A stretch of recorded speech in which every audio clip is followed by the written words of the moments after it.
The sign on the house says happy home, but life inside is anything but. Juana is a widow living here in the Philippines with her daughter. She can barely see, while her daughter is deaf and has an intellectual disability. She weaves baskets to earn a meager income that barely sustains them. An old family photo shows the days Juana once shared with her husband. After his death, she lost both her partner and her hope. Years ago, a typhoon left their house badly damaged, with crumbling walls and gaping holes. Tzu Chi volunteers stepped in to repair it, thanks to a neighbor who was also part of the foundation.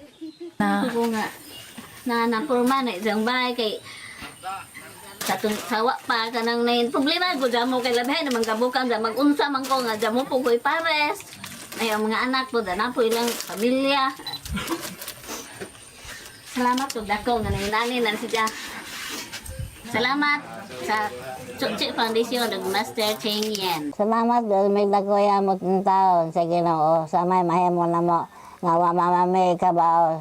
Salamat sa Tzu Chi Foundation. At mealtimes, their neighbor also cooks and delivers food to Juana and her daughter. Though their future is uncertain and their struggles far from over, the kindness of others has rekindled light and hope in their lives. Dai TV reports.